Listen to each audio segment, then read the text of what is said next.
아모스 8장 11절에서 13절 우리가 합독하겠습니다. 아모스 8장 11절에서 13절입니다. 주 여호와의 말씀이니라. 보라, 날이 이를지라. 내가 기근을 땅에 보내리니 양식이 없어 주림이 아니며 물이 없어 가람이 아니요 여호와의 말씀을 듣지 못한 기갈이라.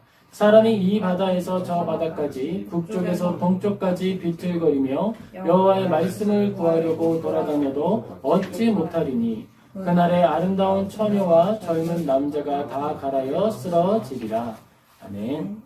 개인의 번영과 하나님의 은혜라는 제목으로 아모스서 8장 11에서 13절 같이 살펴보도록 하겠습니다.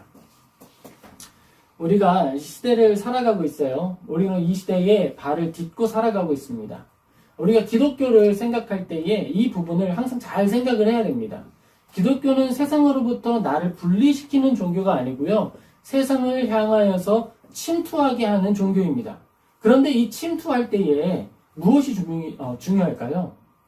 침투할 때 가장 중요한 것은요, 나의 색을 확실히 하는 게 가장 중요한 거예요. 소금으로서 국에 침투하는 이유는 뭘까요?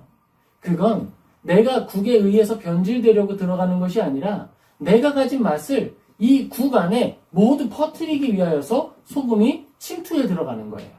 반대가 되면 안 되겠죠. 물론 내가 가지고 있는 맛에, 이 짠맛의 이 순수함은 조금 떨어질 수 있을 거예요. 하지만 내가 가지고 있는 그 순수함만큼 국의 맛이 변화하는 것입니다. 시대를 살아가는 우리들은 시대에 분리되는 것이 아니라 시대에 침투하여서 하나님이 주신 우리의 빛과 소금된 사명을 감당하는 것이다 라는 것입니다. 우리가 처한 상황, 환경을 우리 한번 또 살펴보도록 하겠습니다. 사람이 바라보는 시대의 풍경과 미래의 청사진은 사람의 가치관을 형성하고 삶의 질을 만들어냅니다.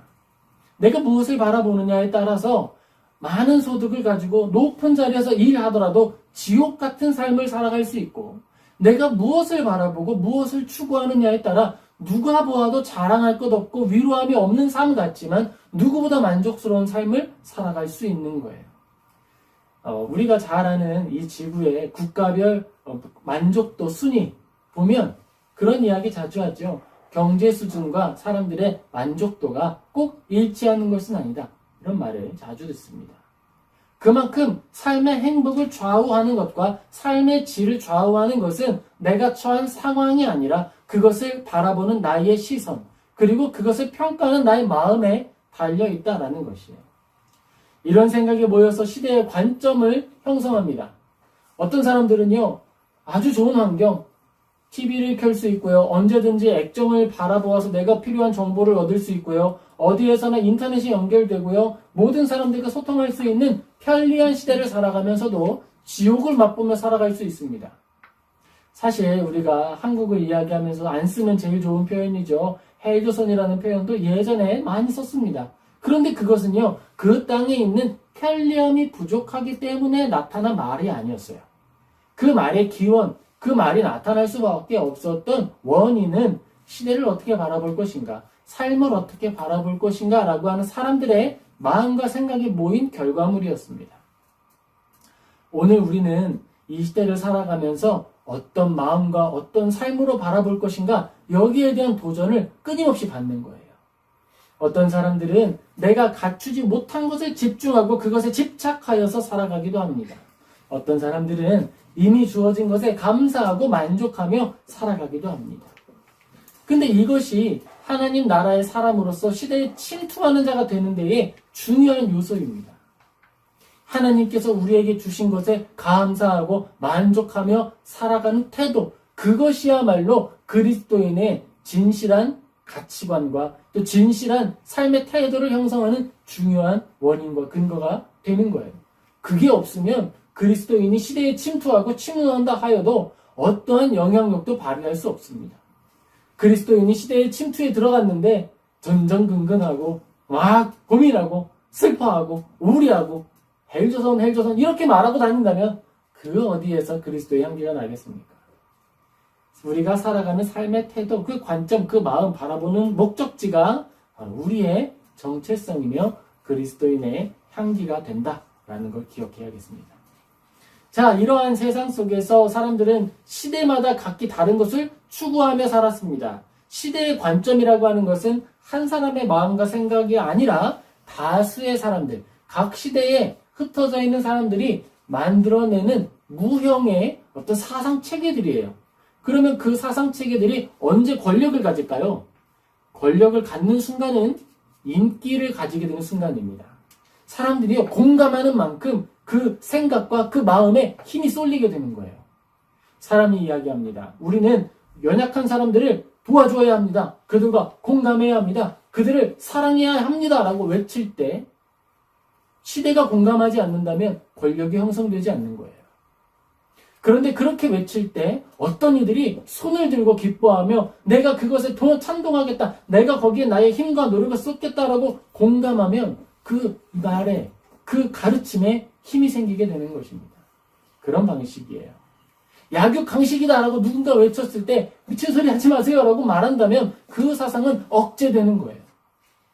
누군가가 이야기할 때 우리는 다른 사람들 적대 세력들을 공격해야 하고 때려 부숴야 합니다라고 이야기하면 그렇지 않습니다라고 거절할 때 그 생각을 막아서는 그 권력이 형성되는 것입니다. 그것은 옳지 않습니다라고 거절하는 것과 내가 그것에 찬동합니다. 내가 그것에 함께하겠습니다라고 동의하는 것. 이것들을 통하여서 시대의 권력이 그리고 시대의 사상이 만들어지고 흘러가게 됩니다. 그리스도인이 영향력을 발휘하는 방향은 그런 거예요. 나에게 손해가 된다 하더라도 옳지 않은 일에 대하여서는 거절 의사를 밝히는 것. 또한 나에게 손해가 된다 하더라도 그것이 하나님의 뜻과 일치한다 하면 그것을 받아들이는 태도. 그것으로부터 하나님의 뜻이 하늘에서와 같이 이 땅에서도 이루어지게 되는 것입니다. 그리스도인은요, 삶의 형편에 따라서 생각이 좌우되는 사람들이 아니에요. 우리가 한평 좁은 감옥에 갇혀 있다 하더라도 우리의 마음과 우리의 바라보는 시각은 하늘의 계획을 바라보고 하나님의 뜻을 바라보며 살아가는 것입니다. 그렇게 살아갈 때 감옥에 들어갔던 요셉의 삶을 경험해 볼 수 있는 거예요. 맛볼 수 있는 거예요. 내가 가진 상황이나 환경, 나는 한 평짜리 감옥에 들어있으니 나의 생각도 오그라들어야지 라고 생각한다면 우리는 결코 하늘에 결정되어 있는 하나님의 뜻을 이 땅 가운데 이루어내는 사람으로서 살아가기 어려운 거예요. 개인이 가진 성향과 마음이 작고 좁더라도 그리스도인이 가져야 할 시선은 높은 벽에 가로막히지 않아야 합니다. 이제 얼마 전에 로잔 대회라고 하는 스위스 로잔에서 시작되었던 이제 복음이 어떻게 전파되어야 하느냐 이거에 대해서 토론하는 그런 기회가 한국에서 있었습니다. 근데 그때 이제 어떤 한 분이 발제를 하신 거예요. 이번에 한국에서 로잔 대회가 시작하는데 이것은 이전의 로잔 대회로부터 50년이 흐른 후에 시작되는 것이니 희년적인 가치가 있다. 희년이라고 하는 것은 7년에 한 번씩 돌아오는 안식년이죠. 그 안식년이 7번 돌아오면 77에 49. 그리고 그 해를 안식년을 지킨 후에 그 다음 해도 1년을 한 번 더 안식하며 땅을 주인에게로 돌려주는 그러한 재분배의 원리가 나타나는 것이 희년이었어요. 자, 그러니까 로잔 대회, 그것이 성경의 뜻을 우리 모두가 함께 나누는 것이라고 하면 그곳에서 우리가 희년의 가치를 한 번 더 밝히고 강조하면 좋겠습니다라고 어떤 분이 발제를 하신 거예요. 근데 그때 한 사람이 손을 딱 들고 이야기합니다. 나는 물리적인 희년에 대해서, 물질적인 희년에 대해서 동의할 수 없습니다. 그 말은 뭐예요? 불평등, 불균형. 그러니까 내가 가진 부유함에 대해서 손해가 되는 것에 대해서 난 동의할 수 없다는 거예요. 심지어 거기에서 그런 선언을 하고 그런 이야기를 하고 공감을 표현한다고 해서 나에게 직접적인 손해가 되는 것도 아닙니다. 로잔 대회의 중요성은 뭐였냐면 한 국가에 종속되지 않고 온 세계적인 복음의 이 자리수들 속에서 어떤 가치가 추구되어야 하는지를 확인하는 시간이라는 게 중요한 거예요. 그러니까 그리스도인이 무엇에 동의하고 무엇을 거절하느냐, 이것을 통하여서 우리 전 세계에 있는 믿음이 어떤 형태를 가지고 있느냐를 더듬어 볼 수 있는 하나의 자리가 되는 것이죠. 그런데 그 자리에서 분명하게 드러나 버린 거예요. 아, 지금의 기독교는 물질에 쏟아졌고 명예에 쏟아진 기독교구나. 그것 안에서 나의 정체성을 지키고 하나님의 말씀으로 나의 심장을 지키는 호심경을 가지는 종교가 되었어야 하는데 그걸 잃어버렸구나, 잊어버렸구나, 포기했구나라고 하는 걸 확인시켜주는 시간이 되어버렸습니다. 그리스도인은 한평 좁은 감옥에서도 하나님의 계획과 뜻을 바라보며 살아가는 사람입니다. 그렇지 않다면 하나님 굳이 믿을 필요가 없어요. 다른 종교, 다른 것들이 수없이 많이 있습니다. 그런 사람들에게 애군을 몰아내주고 좋은 일이 많이 생기게 해준다는 다양한 원리들이 얼마나 많이 있습니까? 그런데 성경은 아니에요. 성경은 오히려 나만의 이익과 나만의 즐거움을 추구하려고 하는 사람들에게는 감추어야 하는 종교입니다. 성경은 그렇게 이야기하지 않기 때문이에요. 아모스 선지자는 특별히 사회 공의에 대하여서 아주 집중적으로 선언하고 아주 집중적으로 하나님의 말씀을 전했던 사람입니다. 우리가 성경 중 일부를 떼어내기를 노력하지 않을 거라면 다 받아들이기를 선서했다면 하나님의 말씀 가운데 담긴 공의와 정의에 대하여서 아주 깊이 있는 수고와 노력으로 또 공정한 마음으로 받아들여야 하는 거예요. 우리가 오늘 목자로서 시대의 일반적인 한 시민으로서 살았던 선지자 아모스를 살펴볼 것입니다. 그의 삶에 담겼던 하나님의 말씀, 또 그가 전했던 하나님의 말씀과 마음, 시대적 배경이 어땠는지 살펴보고 우리의 시대를 돌아보며 교훈을 얻는 우리 모두 되기를 예수님의 이름으로 축복합니다. 아멘. 아모스는요, 세습 선지자가 아닙니다. 세습 선지자가 아니다라고 하는 거 중요합니다. 또 아모스는요, 무엇이 아니었냐면요, 선지자 그룹에서 훈련받은 선지자가 아니었습니다. 이 아모스의 시대에는 두 가지 그룹이 있는 거예요. 일단 시대적으로는 남유다와 북이스라엘이 분리된 시점입니다. 이 북이스라엘에는요, 레위인들이 다 이제 떠나게 되는 배경으로도 생기게 되었어요. 그리고 그때에 어떤 일이 생기느냐, 북이스라엘을 다스리던 왕이 일반인들을 대상으로 선지자를 모집하게 됩니다. 그래서 일반인이지만 선지자가 되는 그룹이 형성되게 된 거예요.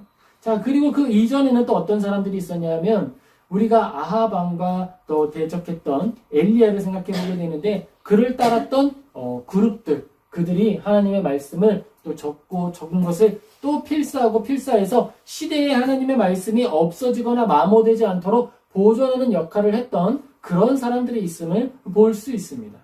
그래서 레위인의 계보를 따라서 세수 선지자가 되는 사람과 그렇게 훈련받고 하나님의 사랑과 동행하면서 선지자 그룹으로서 선지자가 된 사람, 그리고 또 한 사람으로서 내가 왕이 저렇게 하라고 하니까 나 한번 해보면 좋겠다 해서 손을 들고 자원하여서 선지자가 됐던 그룹, 이런 사람들이 있는 것을 알 수 있습니다. 근데 아모스는요, 이 세 그룹 중에 아무에게도 속한 게 아니에요. 이 아모스는요, 아모스 1장에서 아모스를 설명할 때 이렇게 얘기를 합니다. 드고아의 목자 중 아모스다, 이렇게 말합니다. 드고아라고 하는 건 지역명이에요. 우리 주하를 말할 때 이렇게 말하는 거죠. 파리의 주하다, 이렇게 말하는 거예요. 그 지역에 살고 있는 주하다. 왜냐면 주하라는 이름이 너무너무 많으니까. 남자도 있고 여자도 있고 엄청 많더라고요. 네, 파리의 주하다라고 하면 특정할 수 있는 것이죠. 자, 그러면 이 드고아의 목자 중 아모스라고 할 때 우리가 성경을 좀 더 입체적으로 살펴보기 위해서 살펴봐야 하는 단어가 하나 있어요. 그건요, 우리나라 말로 목자라고 번역한 단어입니다. 그런데 우리가 성경을 통해서 목자라고 하는 단어를 기억하거나 연상을 할 때에는 주로 시편 23편에 등장하는 여호와는 나의 목자시니라고 하는 이 단어와 매치하기 쉽죠. 그런데 이 단어는요, 두 단어는 좀 차이가 있어요. 다른 단어를 사용했어요. 아모스에게 사용된 목자라고 하는 단어는 보켈이라고 하는 단어가 사용됐는데 이건요, 시편 23편에 사용되었던 로에라고 하는 히브리어하고는 다른 거예요. 어떤 점이 다르냐면 규모에 있어서 차이가 있습니다. 로에, 시편 23편에 이야기하는 로에라고 하는 이 목자는요, 아주 작은 규모의 양을 돌보는 목자를 말하는 거예요. 그래서 그 양 하나를 돌볼 때 값지게 취급하는 목자를 연상할 수 있습니다. 자, 그런데 아모스는요, 보켈이라고 하는 단어를 사용을 했는데 이건 성경에 한 번 더 등장을 하거든요. 좀 특별하게 등장을 합니다. 열왕기하 3장 4절에서 등장을 하는데 이렇게 등장을 하는 거예요. 이스라엘 왕에게 새끼 양의 털 10만 마리 분량의 털을 바쳤고 수량의 털 10만 마리 분량의 털을 잘라서 바쳤다라고 할 때 바로 이 노켓 보켈이라고 하는 목자라고 하는 단어를 사용하게 됩니다. 이 말은 뭐예요? 양을 치는데 조금 치는 게 아니라 무지무지하게 많이 치는 거예요. 한두 마리가 아니라 얼만큼? 10만 마리 분량. 이 정도의 분량을 규모 있게 운영하는 자산가다라고 하는 거예요. CEO예요, CEO. 대기업입니다. 10만 마리가 되는, 그 정도 무리가 되는, 그 정도 급에 되는 목자 중에 한 사람, 바로 아모스였습니다. 얼마나 자기의 삶에 자부심이 있었을까요? 자기의 삶에 불편함이 없는 사람이죠. 아쉬울 게 없다라고 하는 표현이 어울리는 사람 중 하나입니다. 바로 그가 아모스였어요. 자, 바로 그 아모스가 하나님의 말씀을 들고 나아갔다라고 하는 것입니다. 자, 우리 지금 이 시대를 살아볼 때 우리가 생각해야 할 게 있어요. 그럼 아모스의 시대에 교회의 모습은 어땠나? 아모스 시대의 교회의 모습은요, 부유한 교회의 모습입니다. 우리가 오늘 살아가는 한국 교회를 바라보면 좋을 것 같아요. 기네스북에 올라간 가장 큰 교회가 한국에 있다고 하더라고요. 그 정도의 종교성이 있는 국가, 종교성이 아주 활발하여서 전 세계에 이름난 국가, 그런 형태가 되는 거예요. 그게 지금 이스라엘입니다. 비록 남쪽과 북쪽이 나뉘어져 있지만 이 두 나라가 차지하고 있었던 땅의 크기를 합해보면 다윗과 솔로몬이 통치했던 땅의 크기하고 크게 차이가 나지 않는 거예요. 정치적으로, 경제적으로, 군사적으로 성공한 국가의 상황이었습니다. 예배에 모이면요, 남쪽 유다나 북이스라엘이나 예배로 모이는 자리마다 성황이었습니다. 사람들이 구름대처럼 몰려오고요, 3일에 한 번씩 11조를 냈어요. 무슨 말이에요? 나에게 작은 소득이 생기면 작은 소득의 11조를 매번 냈다는 거예요. 그 정도로 종교성이 활발하고 종교에 대한 이해가 높았고 아주 그냥 하나님을 섬기는 사람들이 많이 있는 그런 시대였습니다. 그런데 그때 하나님이 아모스를 구별하셨어요. 아모스를 구별하셔서 말씀을 전하게 하시는데 너희들의 수고함과 예배함이 예쁘고 좋다라고 말씀하신 게 아니라 너희들에게 징계가 임할 것이다 라고 이야기하고 있습니다. 왜 징계가 임하게 되느냐? 그 땅 가운데 정의가 없고 공의가 없다라는 거예요. 예배는 많은데 예배에 합당한 삶의 열매가 아무것도 나타나지 않는다라는 거예요. 특별히 연약한 자들에 대한 돌봄이 나타나지 않는다라는 거예요. 선지자들이 부유한 시대를 살아갈 때, 종교성이 많은 시대를 살아갈 때 선지자들에게 찾아온 가장 큰 위협은 무엇이었을까요? 여러분, 부유함이 바로 위협이었습니다. 돈이 많아지는 것, 교회의 재정이 쏠려오는 것, 그게 바로 원인이었어요. 부패의 원인이었어요. 하나님의 말씀 앞에 살아가는 사람들은 물리적인 재정 상황, 그것들에 대하여서 나의 신념이 쏠리거나 쓰러지거나 휘청거리지 않도록 나를 지켜내는 신념의 훈련이 필요했습니다. 그런데 그걸 지키지 못한 거예요. 그걸 지키지 못한 거예요. 오늘날 우리에게로 말하면 뭐가 있을까요? 오늘날 우리에게 있으면 하나님의 말씀 가운데 반드시 전해야 하는 이야기가 있을 때 힘있고 권력있고 재정 있는 사람이 그것을 싫어하면 말하지 않는 태도로 나타날 수 있는 거예요. 마땅히 전해야 할 하나님의 말씀 중 일부를 덜어내는 거예요. 왜죠? 불편해하니까. 이미 예배 잘 드리고 있는 저 사람들을 불편하게 만들어서 충돌할 이유가 없잖아요. 그러니까 빼는 거예요. 신념을 덜어내는 거예요. 하나님의 말씀을 왜곡하는 것입니다. 하나님의 말씀을 적극적으로 다르게 선포하는 것만 왜곡이 아니고요. 전해야 할 것을 전하지 않는 것도 왜곡이에요. 하나님은 우리를 사랑하신다라고 말하면서 그 하나님은 정의와 공의의 하나님이시다라고 말하지 않는다면 왜곡이에요. 실제로 아모스는 하나님의 말씀을 들고 나아갈 때 그것이 자기에게 경제적 이익이 전혀 안 된다는 사실을 누구보다도 잘 알고 있었어요. 나 먹고 사는데 내가 가진 양만 이제 양 새끼 안 쳐도 돼. 있는 양만 그냥 먹고 살아도 먹고 사는데 문제가 없어요. 질리도록 양고기를 먹을 수가 있어요. 양의 털을만 깎아서 팔아도 충분히 살아갈 수 있는 거예요. 그런 아모스가 뭐가 부족해서 이스라엘 사람들에게 나타났던 죄를 지적하기 위해 나아가게 되었을까? 그가 나아가서 선지 사역을 감당한 것은 대략 1년 정도 된다라고 봅니다.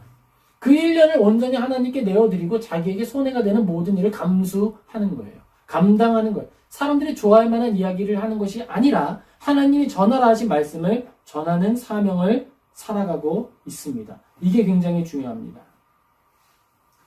하나님의 말씀을 따라 걸어갔던 세습 종교인들이 있습니다. 이들은요, 소위 말하는 짬바가 있는 거예요. 시대를 살아가는데 종교인으로서 어떤 태도를 견지해야 하고 어떤 말을 해야 하는지 종교적 태도에 대해서는 이골이 난 사람들입니다. 그런데 그 사람들이 살아가는데 무엇에 아주 취약했냐 하면 그 종교적 신념이 나에게 줄 신념의 충돌, 그리고 그 불편함에 대해서 누구보다 잘 이해할 수 있다라고 하는 오해가 있는 거예요. 그런 거죠. 교회를 개척하고 교회를 세워 나아갈 때 잘못 세워진 직분자 한 명이 얼마나 큰 문제를 만들어낼 수 있느냐, 이걸 아는 것과 또 온전히 신념대로 말씀 따라 전파했을 때 닥쳐오는 어려움 때문에 얼마나 많은 어려움을 겪을 수 있는지 아는 것, 이것은 때로 두려움이 될 수 있는 거예요. 세습 종교인들, 세습 선지자들은 그게 두려웠습니다. 또한 구별된 사람들, 훈련받은 사람들도 마찬가지지요. 비교의식에 빠지게 되는 거예요. 무엇으로 비교할까요? 인기지요. 내가 하는 말에 찬동하는 사람들이 많은 것, 그것이 바로 인기이고 권력이 되는 것입니다.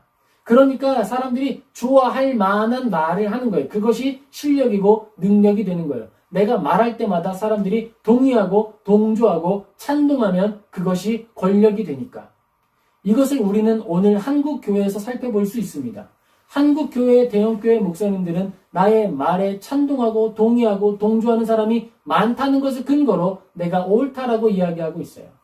성경이 이야기하지 않는 것에 대하여서 또는 성경이 말하는 것에 대하여서 명백하게 거절하고 반대로 말하고 다르게 말하면서도 거리낌을 여기지 않습니다.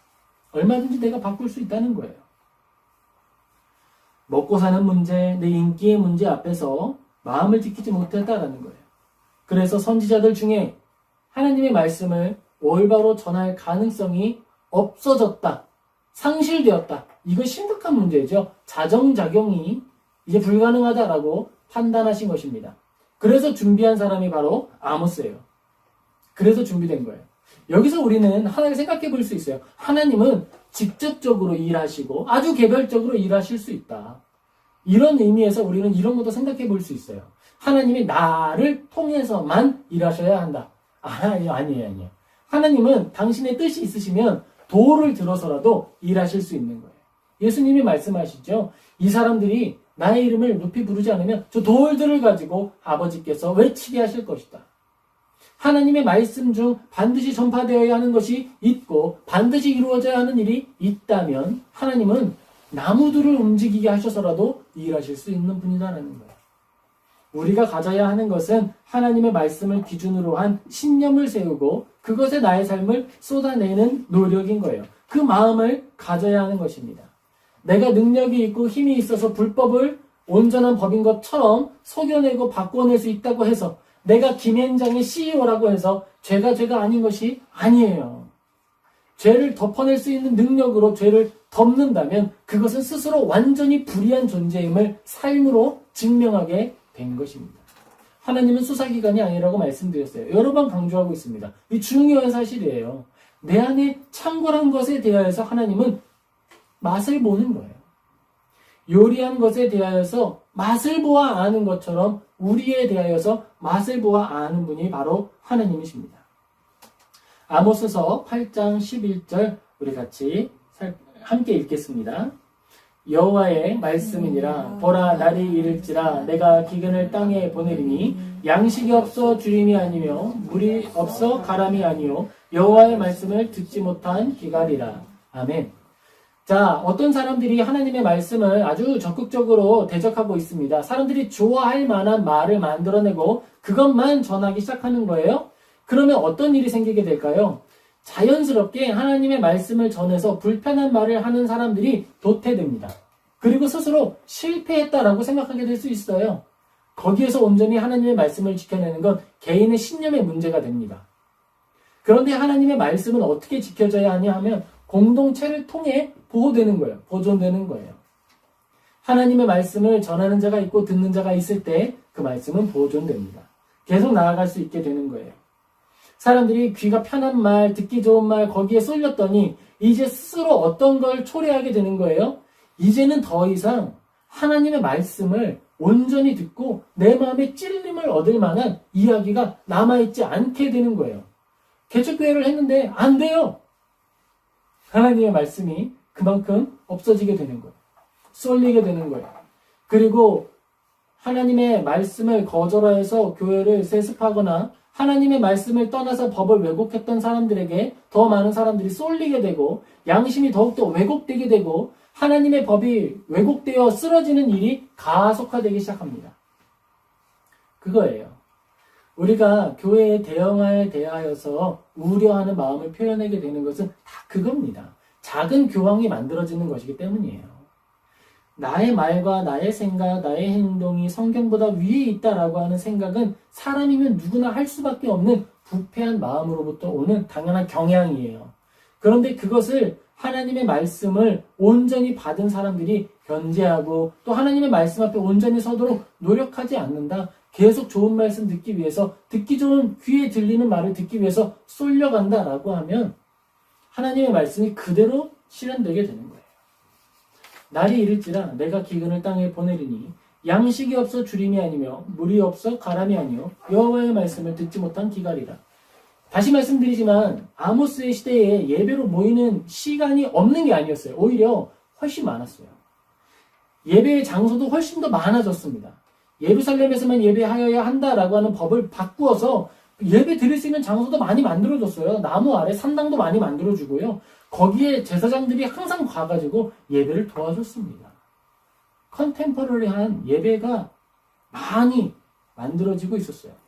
예물이 없었느냐? 아니요, 예물 없지 않았어요. 3일에 한 번씩 11조를 냈다니까요. 사람들이 그렇게 부유했어요. 경제적으로, 군사적으로 또 제 땅을 가지고 살아가는 땅의 영역만으로도 엄청 부유한 시대를 살았습니다. 하지만 그 땅에 하나님의 말씀이 전해지지 않았다라고 평가하는 거예요.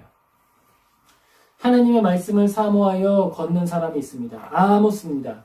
그는 나의 필요나 나의 것을 채우기 위하여서 하나님의 말씀을 전하는 것이 아니라 나의 것을 덜어내어 온전히 하나님의 말씀을 전하기 위해서 나아가고 있습니다.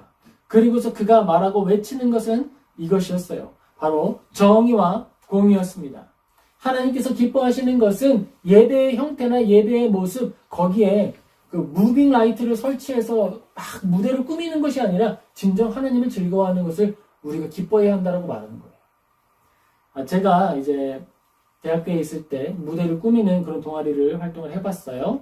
그런데 그 무빙 라이트 하나가 제가 있었던 때에는 금액이 200만 원 후반대에서 300만 원 중반 그 후반대도 있었습니다. 하나 있으면은 이제 빛도 쏘고 서치라이트도 할 수 있고 여러 가지 역할을 다 하는 거예요. 미리 동작을 입력해 놓으면 움직이면서 예배의 무대를 멋지게 만들어낼 수 있는 거예요. 그거 하나에 300만 원인데 보통 한 주에 6개에서 짝수로 보통 마치게 되고 사용합니다. 이렇게 쓰는 거예요. 그런데 하나님이 이야기하시는 거예요. 종교 활동이 아니라 삶의 활동이 진정한 예배다라고 우리에게 말씀하여 주시는 것입니다. 열왕기상 12장, 우리 그때 시대상을 한번 살펴볼 텐데요. 열왕기상 12장 27절 우리 같이 한번 한 목소리로 읽겠습니다. 만일 이 백성이 예루살렘에 있는 여호와의 성전에 제사를 드리고자 하여 올라가면 이 백성의 마음이 유다 왕된 그들의 주 르호보암에게로 돌아가서 나를 죽이고 유다의 왕 르호보암에게로 돌아가리로다 하고, 지금 남유다와 북이스라엘이 갈라지게 됐을 때 북이스라엘의 왕이 마음속에 생각했던 마음의 생각이었어요. 이 사람들이 예루살렘에 예배드리러 가면 나를 죽이고 돌아갈 수 있으니까 무엇을 해야겠다? 이제 예배의 장소를 북이스라엘의 위쪽 단지역과 아래 베델 지역에 예배 장소를 따로 만들어주자.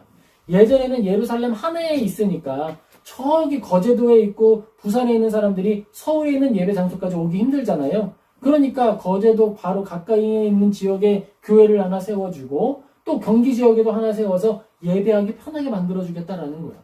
그러니까 뭐 하지 말아라? 여의도에 가지 말아라.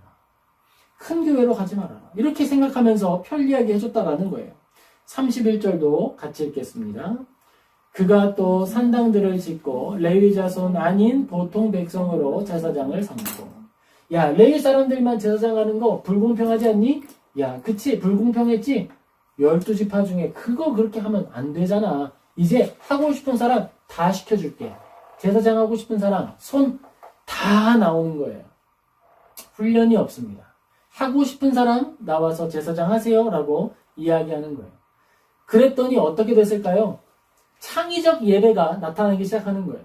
예배에 대하여서 원리와 원칙과 말씀을 기준으로 생각하는 것이 아니라 어떻게 하면 재밌을까? 어떻게 하면 즐거울까? 어떻게 하면 사람들이 많이 모일까? 이것들에 대하여서 한계를 정하지 않고 여러 가지 방식을 사용하기 시작하는 거예요. 예배 중에 뮤지컬을 하기도 하고요. 거기서 막 춤을 추기도 하고요. 댄스, 힙합을 하기도 하고요. 설교자가 무슨 필요가 있어? 여기 중에 감동 있는 사람 아무나 나가서 돌아가면서 설교하자. 라고 하기도 하고요. 여러 방식의 예배의 태도들이 나타나게 되는 거예요.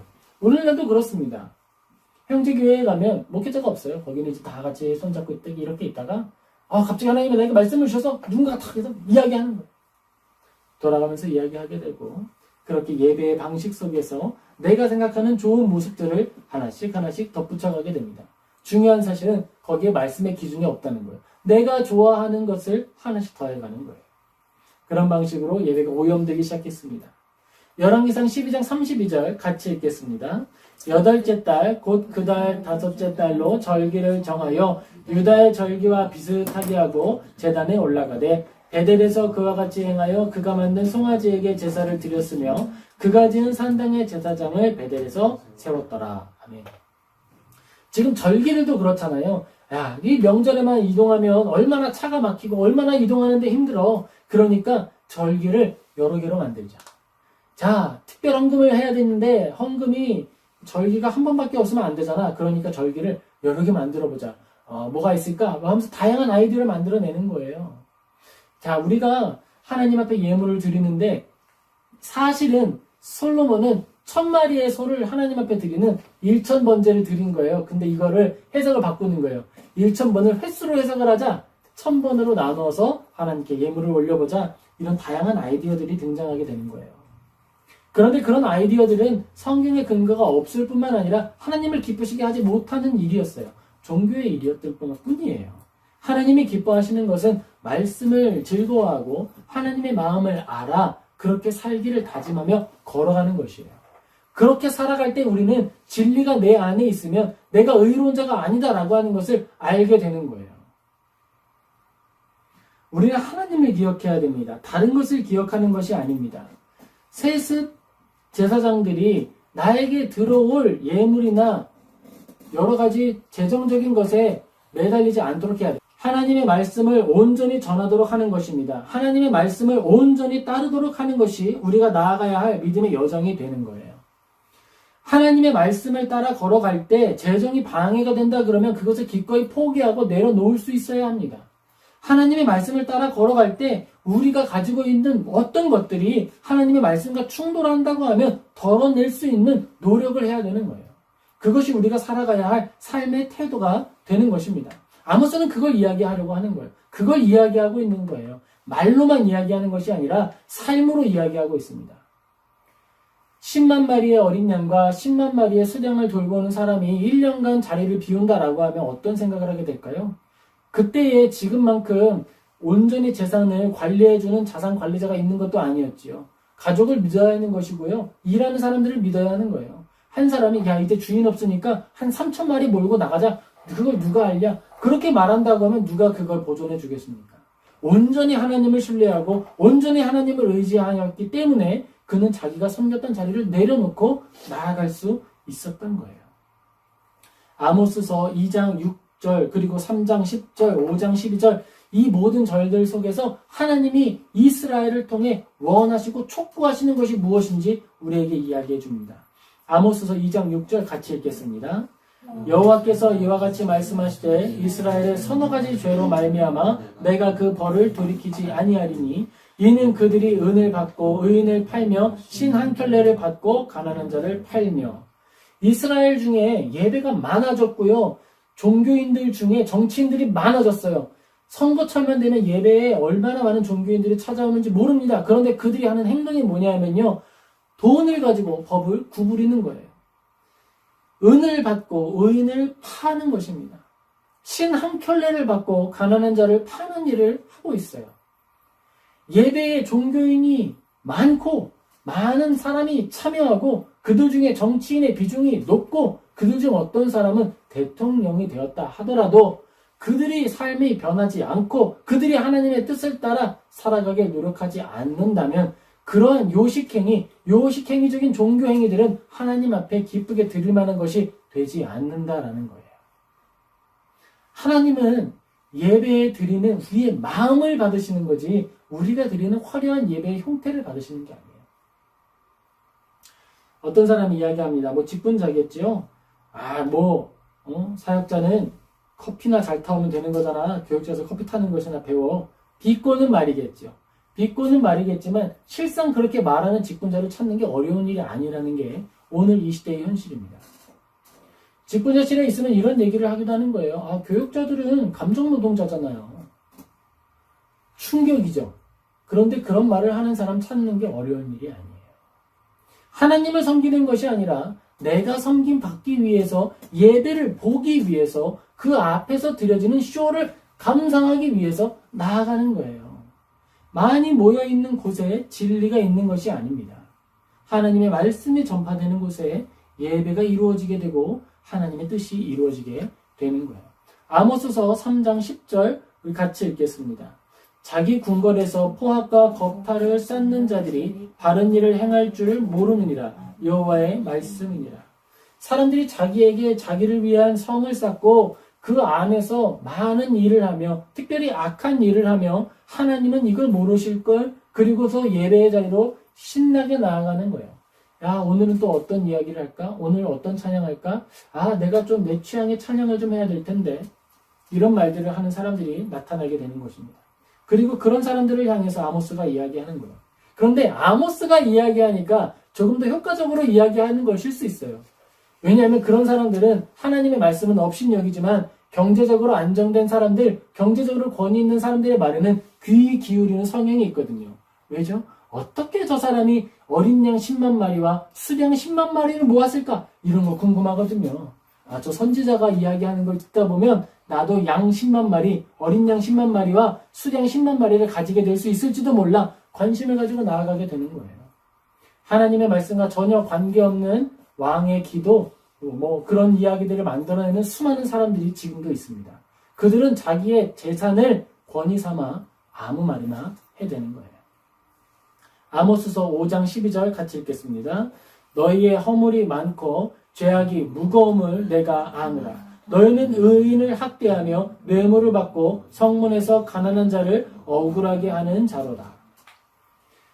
예배를 많이 드리고 예배 안에 무엇이 많이 있다고 해서 그것이 하나님을 기쁘시게 하는 것이 아니고 우리가 걸어가야 할 여정이 무엇인지 확인하고 그것을 향해 뚜벅뚜벅 걸어가는 여정이 바로 하나님을 기쁘시게 하는 것입니다. 그런데 우리가 이렇게 성경을 살펴볼 때에 한 번 더 균형을 위해서 짚고 넘어가야 할 문제가 있습니다. 그건 뭐냐면요. 종교의 열심, 하나님께 올려드리는 종교의 노력이 완전주의는 아니다라고 하는 거예요. 완전주의는 아니다라는 것입니다. 그리스도인의 완전함은 회개함에 달려있는 거예요. 회개함. 돌이킴에 달려있는 거예요. 그리고 우리가 단번에 모든 것을 완전히 바꿀 수 있다라고 하는 게 아닙니다. 중요한 태도는요. 그것이 과연 그러한가 하여서 하나님의 말씀을 살펴보는 태도가 중요하다는 거예요. 로잔 대회를 준비하는 과정 가운데 회의가 있었을 때에 희년에 대하여서 누군가가 이야기했다라고 하면 그것이 과연 그러한가 하여 성경을 살펴볼 일입니다. 성경을 살펴볼 일인 거예요. 나는 물질적 희년에 대해서 거절합니다라고 말할 것이 아니라 내가 왜 그런 물질적 희년이 성경에 나타나는 이상과 인연과 대치되는 것인지 설명할 수 있어야겠죠. 그런데 누구도 신명기의 말씀과 하나님 말씀 앞에서 그렇게 말할 수는 없는 거예요. 왜냐하면 그건 하나님의 말씀에 일치하지 않기 때문입니다. 우리는 하나님의 말씀을 따라서 우리의 모습과 삶을 다듬어가는 거예요. 내가 어떤 권위가 있는 사람이고, 내가 의사 중에 의사고, 내가 병원의 총장이고 병원을 관리하는 사람이라고 해서 어떤 많은 사람들을 일을 시키고 일을 운영하는 CEO라고 해서 하나님의 말씀보다 더 권위 있는 이야기를 할 수 있는 게 아닙니다. 우리가 오늘 시대를 살펴보면서 고민해야 하는 문제는 바로 그런 거예요. 그런데 여러분, 그거 아세요? 큰 교회를 하는 사람이거나 또는 큰 기업을 운영하는 사람이 아니다 하더라도 이런 오류에는 쉽게 빠지게 됩니다. 왜냐하면 나 스스로는 나를 가장 사랑하기 때문에 그래요. 우리가 가장 사랑해야 하는 것은 하나님입니다. 아이들도 아니에요. 시아제와 주아 엄청 사랑하죠. 하지만 시아제와 주아를 사랑한다고 해서 이들에게 예배에 대한 회방권을 제가 주는 게 아니에요. 잘못된 것이 있으면 지적하고 혼내는 것입니다. 그리고 그것이 없다라고 하면 사랑받는 공동체가 아니에요. 하나님의 말씀을 따라 사랑을 받기도 하고 때로 징계함을 받기도 하는 거예요. 우리가 언제나 오를 수 있겠습니까? 그럴 수 없죠. 그럴 수 없기 때문에 늘 하나님 앞에 엎드리고 겸손하게 하나님의 말씀을 살펴보는 것 아니겠습니까? 우리가 사랑하고 섬기는 하나님은 창조주 하나님이십니다. 하나님은 말씀으로 이 땅을 창조하셨고 당신의 능력과 사랑으로 지금도 이 세계를 지탱하는 분이십니다. 하나님은 정의와 공의로 이 땅을 다스리는 분이십니다. 하나님이 허락하지 않으신다면 나의 머리털 하나도 땅에 떨어지지 않으리라 하는 것을 믿고 우리는 담대히 걸어 나아가는 것입니다. 우리는 건축물의 신을 섬기는 사람들이 아니다라고 하는 걸 기억하면 좋겠습니다. 또 재물의 신을 섬기는 것도 아니다라고 하는 걸 기억하면 좋겠습니다. 또 하나님이 지으신 모든 것들을 따라 뜻이 이루어지게 될 것이고 우리는 그 뜻에 참여하는 자로 부름받았다라고 하는 사실을 우리가 기억하게 되기를 소망합니다. 아모스의 사명과 그가 살아냈던 삶을 돌아보며 교훈을 우리 몇 가지 영혼에 새깁시다.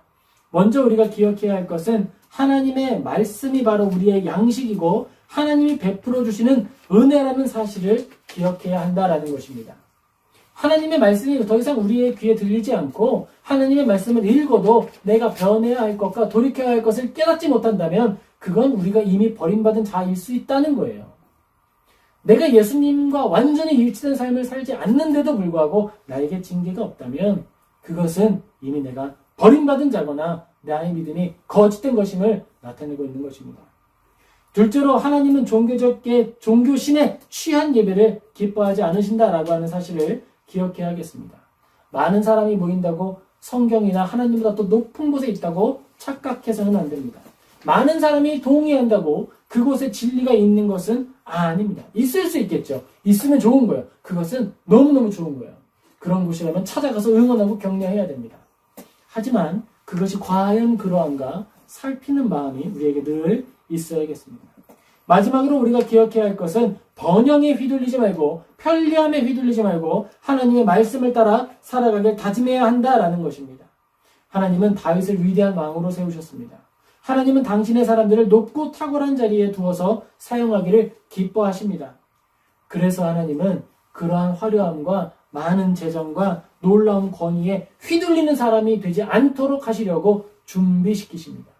준비된 자들을 사용하십니다. 하나님의 은혜 가운데 높이 그리고 귀하게 쓰임받는 모든 성도님 되시길 예수님의 이름으로 축복합니다. 아멘. 기도하겠습니다.